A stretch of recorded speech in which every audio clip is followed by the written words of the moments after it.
Now, my personal favorite are talking about creatures because I feel like the most juice is in the creatures. The first is High Priest of Penance.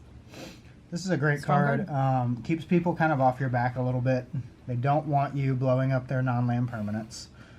So they're probably not going to try to swing into you and be super aggressive, which is great for a deck like this because you're going to be dealing enough damage to yourself and paying a lot of your own life.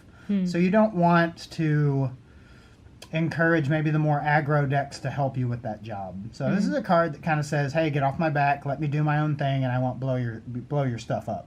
So, you know, this is one of those cards that kind of buys you some time, which is this deck does need a little bit of time to get established. So it's a great point. This is a time waster right here. It's great. I'm really pumped about this card. I think this card is super strong. Olinda. Rose. Oh man, yeah. She is so sexy. This card's amazing. It's great in this deck.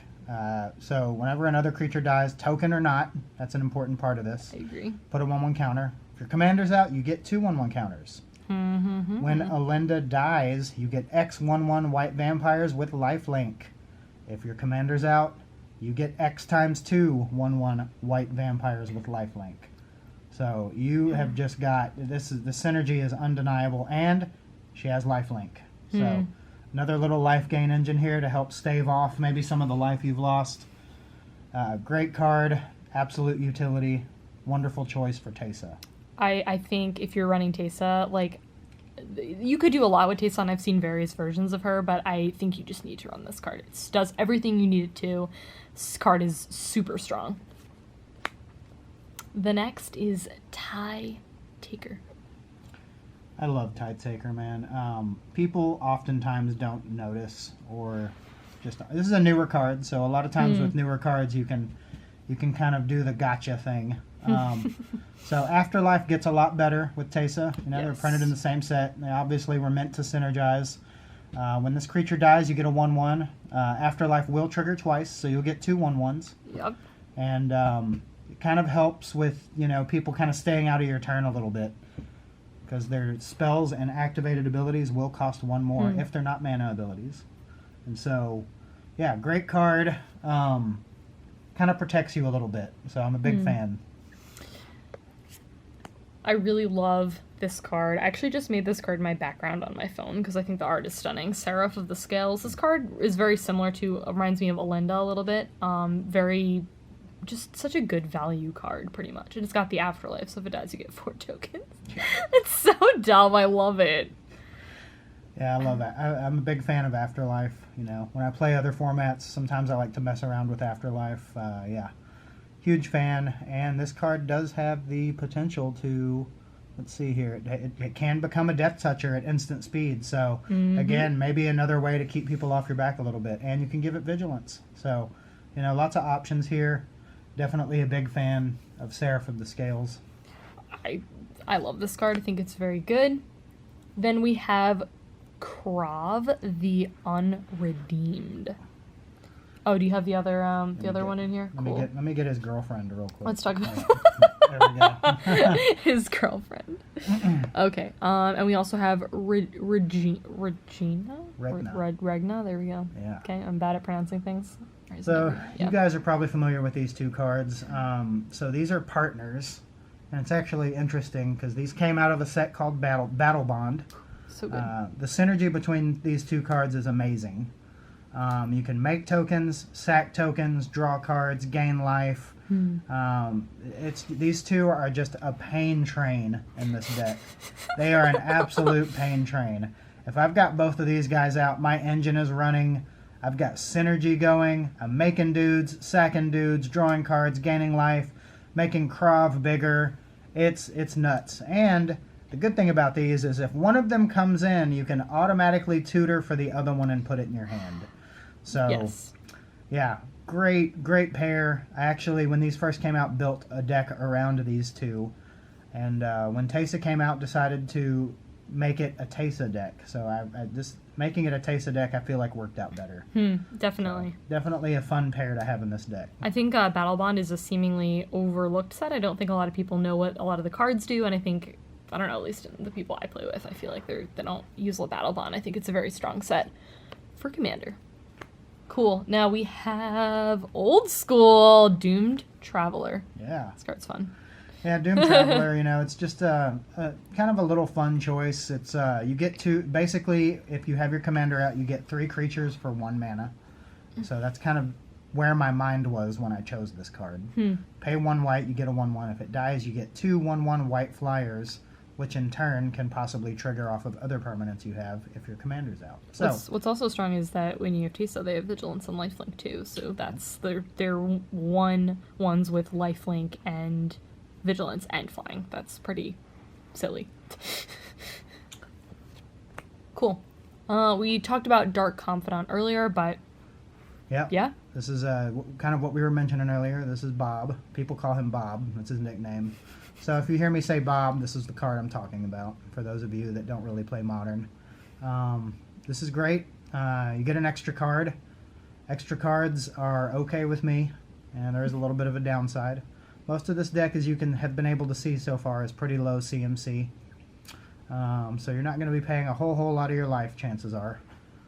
But yeah, gotta love extra cards and getting extra cards in your hand. It's the key to victory. You guys know it's my favorite thing to do in Magic, draw cards. Okay, then we have Cartel Aristocrats. This is a Card's sack great. outlet, just like many other things we saw. And you can give a, let's see here, yep. You can give her, I think it's a her. Just her, yeah. Looks like a her. She's a her. Cartel Aristocrat gains the protection from the color of your choice until the end of the turn. So this is cool because people will usually target your sack outlets. And you can, at instant speed, sack another creature to protect this creature, your sack outlet. So this is actually a very widely turned to card in some of the higher tier decks in Commander. But not a hefty price tag, believe it or not. No. This is only a couple bucks. This is definitely a nice card in foil. The non-foil's even cheaper. I think 50 cents probably. Yeah. But definitely a good choice if you're running black and white in any of your decks. Also, that art is stunning. She looks like a bamf. I haven't used that word bamf in a really long time. Here we are. Then we have Imperious Oligarch. Oligarch. What a weird thing. Cards straightforward. Yep. Vigilance Afterlife. I believe an oligarchy is a type of government. I don't recall right offhand what exactly it is, but that sounds correct. I remember looking it up when I first saw this card and being like, "Oh, that's interesting," but I don't remember right now. But yeah, Afterlife 1 and Vigilance, 2 mana for 3 creatures basically if your commander's out. So definitely a big fan. Love this card. Love the Afterlife mechanic in this deck. You're getting so much value for 2 mana, and you have Teysa out. You're getting 4 value, 4 power, which is so strong. Then we have Mom. Mommy. Mother of Ruins. Mommy. Runes. Runes, not ruins. Yeah. Runes. Yeah. This is a staple. When you're playing Magic, you're going to deal with removal. And the sooner you can protect yourself, the better off you're going to be. Mother of Runes is perfect for that. She can protect herself or another creature. So, yeah, great choice. I try to run this in all of my decks that have white. So, yeah, this is an absolute staple. The next card I'm super pumped about because this is probably one of my favorite cards. Ashen Rider. Oh, man. This card is just so dumb. I think this is like the most highest CMC that at least that I've seen in this deck. For anything. This might be, this is the biggest creature, I believe. But this is an absolute showstopper. Absolutely. When it enters, exile a permanent. If your commander's out, when it dies, exile 2 permanents. And if you have any reanimation, you can immediately bring it back, exile a permanent, sack it again, exile 2 permanents. And it gets crazy real quick. You can get rid of lands, you can get rid of planeswalkers, you can get rid of just about anything. And if they don't interrupt the loop you have going on, it's gonna start getting bad fast for them. This card's also really cheap. I want to say it's like 50 cents, and I think honestly, there's some people who really do think you need to spend a lot. You really don't. You can definitely get a lot of these cards that are really on the cheap. Like Olinda, I think is a couple bucks. Probably because she's being used in standard, maybe. I don't know, but yeah, this card's great. Then we have Mikey. Mikey. Mikey. LOL. People call this card Mikey. I've never heard that before in my life, but I'll take your word for it. Yeah, people like to call this card Mikey. Yeah. So, yeah, if you hear me naming cards, it's not my idea. It's just kind of what people say. Yeah. The internet, yeah. But, yeah, this obviously is great synergy with the deck. Allows the creature to come back without me actually having to spend any mana, which is, very, very flavorful and very mana efficient. So this card will be a target. But, again, huge reanimation package. With any luck at all, can usually bring it back.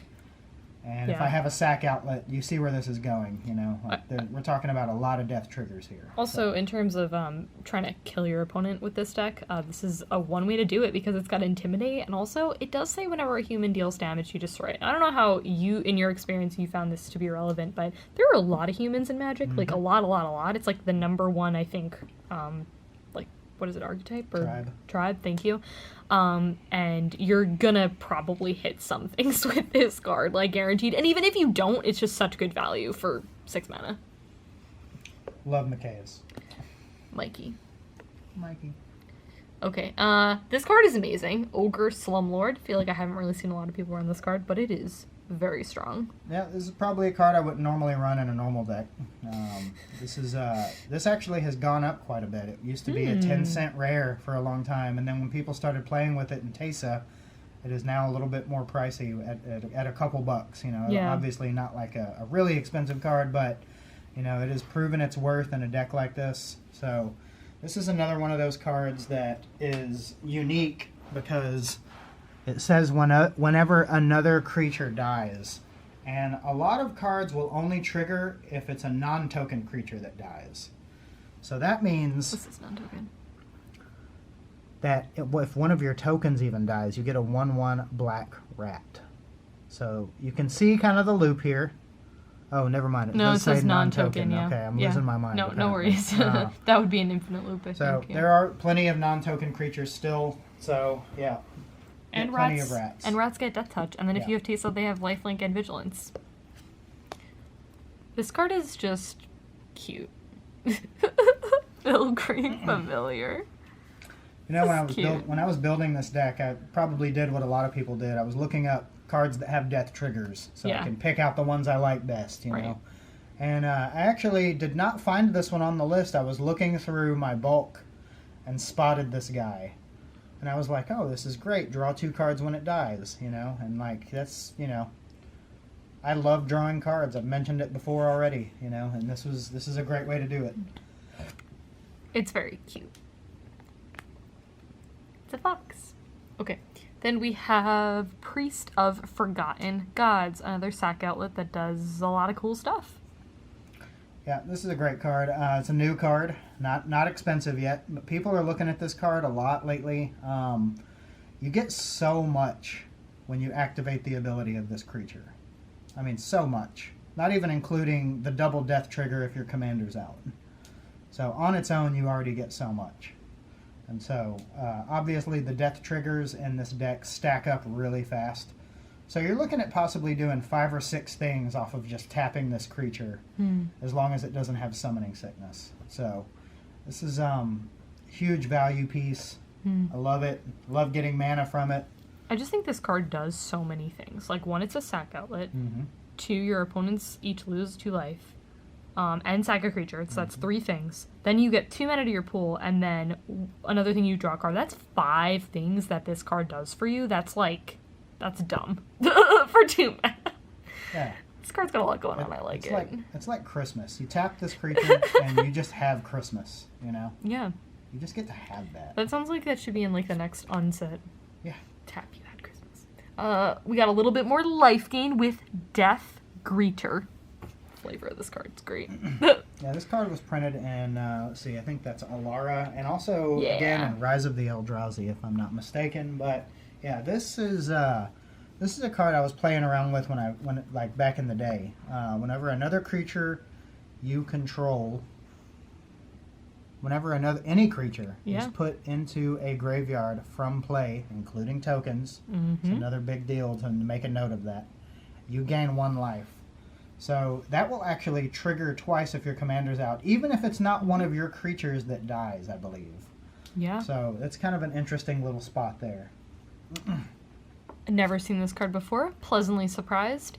Then we have Zulu Port Cutthroat. I actually didn't see a Blood Artist. I thought that I was going to see Yep, one, and I did not. Blood Artist does need to be in this deck, but it's just not yet. I understand. Okay. You should run both, because both. But this one does say another creature you control, but it's not non-tokens, so tokens do trigger, and it does basically the same thing as Blood Artist, but it's only ones that you control. But you run so many value creatures, and tokens trigger, so this card does a lot of work. Yeah, this is a great card. It puts the pressure on and keeps it on for the entirety of the game if I have it out. You know, it's Yes. a great card. And I feel like people look at this and they I don't know, at least in my experience, people see it in early stages of the game like, oh, that's not a problem yet, and they don't deal with it, and then it gets out of control really quickly. Then we have, oh, freaking love this card, Harvester of Souls. Yep. Yes. Sadly, only triggers off of non-token creatures, but hey, even if one of your opponent's creatures dies, you get to draw 2 cards if your commander's out. And you don't lose life. Best part ever. And it's Yep. a 5/5 Death Touch. Huge body. Big body. Love it. He's a big boy. You know? He is a big boy. Okay, then we have other Teysa. OG Teysa. Teysa. Yeah. Orzhov. Scion. Discuss. Yeah, Scion. This is a ridiculous card. So let me go over a couple of things real quick. So sacrifice 3 white creatures, which I am probably going to have since I have so many Yes. white creatures and token producers. So sacrifice 3 white creatures. So thing number 1, sack outlet. And then once you sack those 3 creatures and get their double death triggers, you can exile a creature. And then whenever another black creature you control is put into the graveyard from play, make a 1/1 white creature. So a lot of my spirit tokens are white and black, guys. So you can see where this is going. This card weaves together, not an infinite loop, but it weaves together a finite loop of me being able to sack and create creatures and exile creatures all at the same time. So this is a very fun card in this deck. I just call her Other Teysa. Yes. And you know, look at those clothes. These people are ready to party, it looks like, Tracy.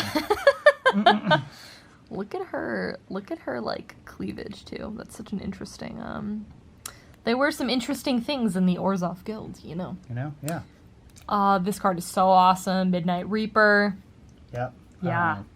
Gotta watch yourself on this one because it does deal 1 damage to you, which turns into 2 damage. Yeah. So But you draw 2 cards? Yep, but you draw 2 cards, Yeah. and you know what? Hashtag worth it, people. Okay. Yes. I agree. Let's just end it off there. Hashtag worth it. I think this card is super strong, and honestly, I think this card's pretty cheap. Correct me if I'm wrong. I want to say it's under $1. Yep. Grim. How do you spell this? How do you say this? Heiruspecs. There we go. Thank you. Yep. Grim Heiruspecs. Yep. Whenever another non-token creature you control dies, draw a card. So it won't trigger off tokens, unfortunately. But I'm telling you guys, it took a long time for me to find cards that didn't say non-token creatures on them. Wizards of the Coast is very careful when Yes. specifying token and non-token creatures. And they're very careful when they write any creature because there's a high possibility for abuse with these cards. Yeah. So it took a long time for me to find older cards that did not specify non-token. I actually had to do a lot of research and seek out those cards. So, yeah, but this is great still. Obviously, I run a huge stack of non-token creatures for this to happen with. Yeah, I think this card is really strong. It's also a morph, and you know what? If someone doesn't know your deck and you morph it, it could literally be anything, even a boat. Like, it doesn't matter. Card's great. Then we have a pirate, our pitiless plunderer. He has no pity. So I can't rant and rave about this card enough in this deck. So they forgot to write non-token on this card. I think that they probably meant to. So this card is 100% busted in this deck. Yeah. Whenever another creature, so not counting himself, whenever another creature you control dies, you get a treasure token. If your commander is out, you get 2 treasure tokens. And that just goes crazy with so many of the cards in this deck. I can have It is no big deal for me to have 30 treasure tokens on the 6th or 7th turn if I have access to Pitiless Plunderer. And you know what that means? More mana to cast creatures, more cards to draw, more tokens to make. And so I can sit there and cast my whole deck and keep drawing cards if I just have the right combination of cards out. And a lot of these cards are interchangeable, but Pitiless Plunderer is not. He is a mana-producing machine, and he is absolutely indispensable. This card is really dumb. Pretty sure it's cheap. Pretty sure it was a miss. Yeah. Because you're right about the non-token versus token stuff. This card, very strong. Whisper, Blood, Liturgist. How do you say that, Chuck? Liturgist? Liturgist, Yeah. thanks. I can't pronounce it. I think that's right, anyway. Yeah, that sounds right. You know, people yell at me in the comments, but it's fine. This card's great. It does a lot of things. Not only do you sack things, but you get to return something to the battlefield. Yeah. This card's great. This is going to be a target, so people are going to try to target this card most likely. Yeah. Just because it obviously lets you reanimate over and over and over again, as well as being a sack outlet. It does have a hefty price tag, though. It's sacking 2 creatures, but in this deck, maybe you want to sack 2 creatures for those death triggers. So, definitely a good choice. I have enjoyed playing with this card on several occasions. I think this card's strong. The next, I think this card is very underrated and very cheap. Driver of the Dead. Also, the flavor of this card makes me really happy. Yeah. It's Driver of the Dead. It's like, where are we going? You know? And can we get food? And also, are there actually people in the car thing that he's driving, the carriage? Because it doesn't look like it. I think he may be driving an invisible car. I'm not sure. Maybe he's Batman. Yeah.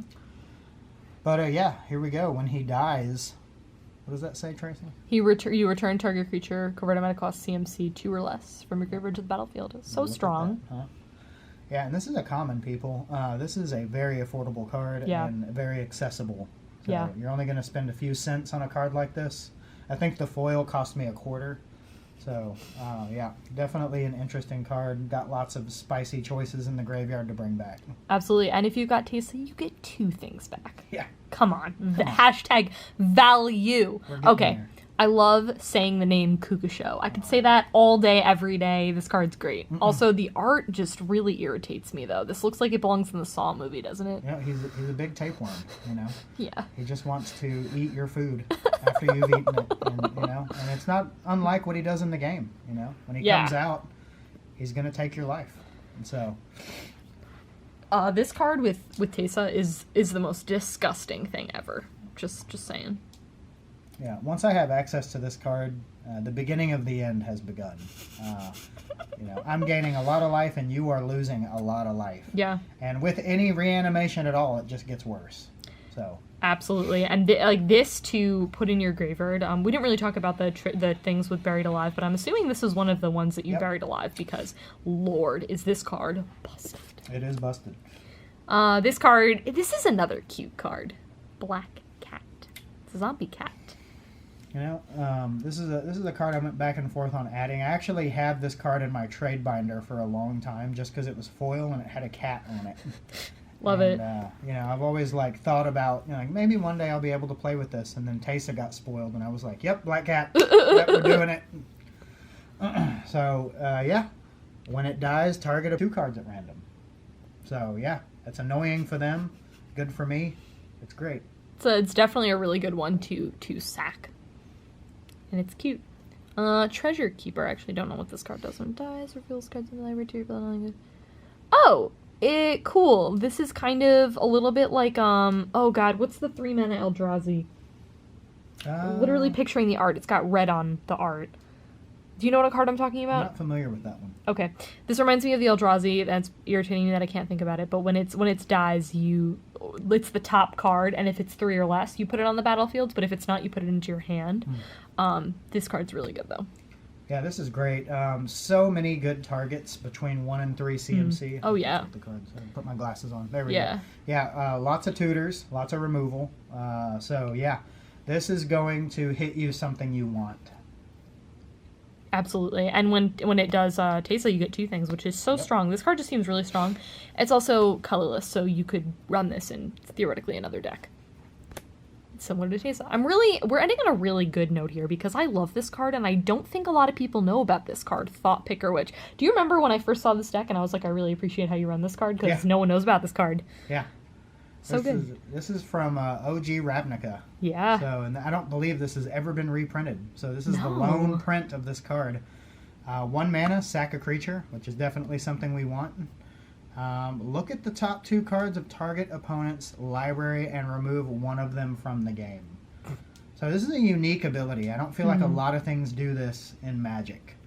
And so that's what got my attention about this card. And being able to sack a creature solidified the decision in my mind for this particular deck. Yeah, I like this card for probably 5 reasons that I'm going to list to you all right now. The first thing I really love about this card is it's not a tap ability, so you can do this as many times as you have creatures / want to. The second thing I really love is you sack a creature. The third thing I really love is that you are able to get information where you remove the most threatening card and put it into exile, but then you know what that other card is. So you have advantage of knowing what card is in that person's hand. I think this is a really amazing card, very underrated, and I think we're bringing to light, no pun intended, bring to light! Okay, that was the dorkiest thing I said all day. But bringing to light a lot of cards that maybe you haven't heard of before, and this is a very strong card. Absolutely. Yeah. That was very well said, actually, Tracy. I hadn't even thought of a lot of that. That's my analysis of Thought Picker Witch, just in case you wanted to know. Thanks for coming to my TED Talk. Yeah, exactly. Cool. So, Chuck, thanks so much for being on this video. I'm really pumped because I've actually been needing to redo my Teysa deck. Just because it's not been working out, I think, to the best of my abilities. I think I have a little bit too many ETB triggers when I need to focus on my death triggers, so I want to redo this. You have a couple cards that aren't in here that I run, like Phyrexian Reclamation, which I really love that card, and a couple of their cards like Ashen Rider. I think that card's really strong. Not Ashen Rider. What's the 5 mana? When it dies, you exile target permanent. It's 5 mana. Oh. Archon of Justice. Yeah. Woo! That card's really strong. So, like a couple of cards like this. But I think this is making me want to redo my list. So, thanks for being featured on here. Do you have any last closing thoughts on the deck? Thanks for having me. I like to watch your videos, and it's an honor to be here. Thanks for having me as a guest. Thank you. Yeah. So, guys, let us know what you think in the comments below. The deck will be listed in the description. I meant to say that at the beginning, but here we are. Yeah, that's all I got. Bye, guys.